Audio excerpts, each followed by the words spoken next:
Sameera kitchen recipe మీరందరూ బాగుండండి మనస్ఫూర్తిగా. ఈరోజు గోవాకు పచ్చడి చేయబోతున్నాను. తగినంత గోవాకు తీసుకున్నాను. ఒక ఆనియన్, 4 టమాటా పళ్ళు, కొద్దిగా కొత్తిమీర, కొద్దిగా పచ్చిమిరకాయలు తీసుకోవాలి. 2 ఆనియన్ కట్ చేసుకున్నానండి. మనం బొంగునలో వేసుకోవాలి. ఆనియన్ కట్ చేసుకున్నాక టమాటా పళ్ళు కూడా కట్ చేసుకున్నాను. దీంట్లో కొద్దిగా కొత్తిమీర, కొద్దిగా అల్లం పేస్ట్ వేసుకుంటున్నాను.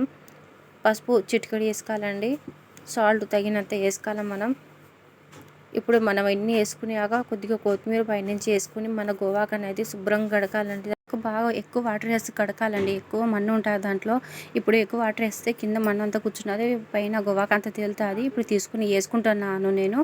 అన్నీ వేసుకోవాలండి. ఎంత తలుగుతుందో మనకు అంత గోవాకు వేసుకున్నాక కొద్దిగా మనం వాటర్ వేసుకోవాలండి. తగినంత వాటర్ వేసుకోవాలి. మనం గోవాకు మనకు ఉడకాలంటే వాటర్ వేసుకోవాలి. వాటర్ వేసుకున్నాక మనం మూత పెట్టి 1 నిమిషం కుక్ చేసుకోవాలండి. ఇప్పుడు గ్యాస్ ఆన్ చేసుకుంటున్నాను. గ్యాస్ ఆన్ చేసుకుని పెట్టుకుంటానే సిమ్లో పెట్టుకోవాలి. ఎప్పుడైనా మనము సిమ్లో పెట్టుకుంటే బాగా ఉడుకుతుందండి. చూడండి, ఇప్పుడు సిమ్లో పెట్టుకుంటున్నాను. 2 నిమిషాలు అయిపోయినాయండి.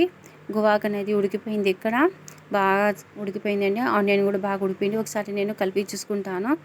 బాగా అయిపోయిందండి. ఇప్పుడు దించుకుంటాను. కింద దించుకొని ఎనుపుకుంటాను. మెత్తగా బాగుంటుందండి గోవాకు చట్నీ అనేది. దీనికి గోవాకు చట్నీ అనొచ్చు, పచ్చడి కూడా అనొచ్చు, ఎన్నో పేర్లు ఉన్నాయి దీనికి. చూడండి, ఎనుపుకుంటున్నాను నేను. బాగా మెత్తగా ఎనుకాలండి దీనికి. ఇది బగారా రైస్లో, వైట్ రైస్లో చాలా బాగుంటుందండి. చట్నీ మాదిరి బాగా పుల్ల పుల్ల బాగుంటుంది. మాకు ఎన్నాళ్ళు పెట్టుకున్న నిల్లు ఉంటుంది, ఏం చెడిపోదండి. మనం కొద్ది కూడా వాటర్ వేయకుండా అట్నే మనం ఉడికించినాం కదా కాబట్టి బాగుంటుంది. ఇప్పుడు తాలింపు పెట్టుకుంటున్నాను. ఒక కడాయి తీసుకుని తగినంత ఆయిల్ వేసుకోవాలా. నేను కొద్దిగా ఎక్కువనే వేసుకుంటున్నాను అండి ఇక్కడ ఆయిల్. దీంట్లో తెల్లుల్లిపాయలు వేసుకోవాలా మనం.